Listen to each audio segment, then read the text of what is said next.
घने जंगल में एक बड़ा और प्यारा भालू रहता था जिसका नाम था भोलू। भोलू को शहद बहुत पसंद था और वह दिन भर जंगल में घूमता रहता ताकि किसी पेड़ पर मधुमक्खी का छत्ता मिले और वह शहद खा सके। एक दिन भोलू को जंगल में एक विशाल पेड़ पर बड़ा सा छत्ता लटकता हुआ दिखा। उसकी आंखें चमक उठी और मुंह में पानी आ गया, लेकिन पेड़ बहुत ऊंचा था और छत्ते तक पहुंचना आसान नहीं था। भोलू ने सोचा, अगर मैं पेड़ पर चढ़ने की कोशिश करूं तो मधुमक्खियां मुझ पर हमला कर देंगी, लेकिन अगर मुझे धीरे धीरे बिना किसी को पता चले शहद मिल जाए तो मजा आ जाए। भोलू ने चालाकी से एक योजना बनाई।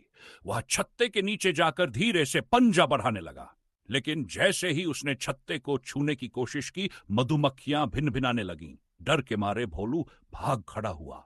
थोड़ी देर बाद वह दोबारा छत्ते के पास आया। इस बार उसने धीरे से एक डंडा लिया और छत्ते को नीचे गिराने की कोशिश की, लेकिन जैसे ही छत्ता हिला, हजारों मधुमक्खियां बाहर आ गई और भोलू की तरफ दौड़ पड़ी।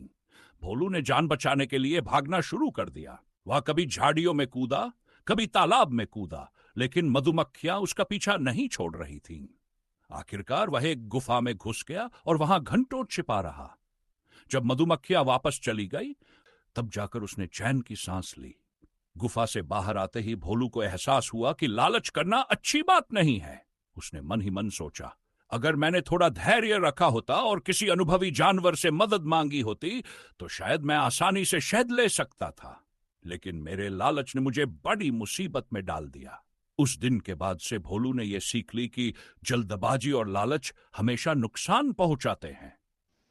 अब वह हमेशा सोच समझकर कोई भी काम करता और जरूरत से ज्यादा लालच नहीं करता। इस कहानी से हमें यह सीख मिलती है कि लालच करने से हमेशा नुकसान होता है। जो व्यक्ति धैर्य और समझदारी से काम लेता है वही सफल होता है।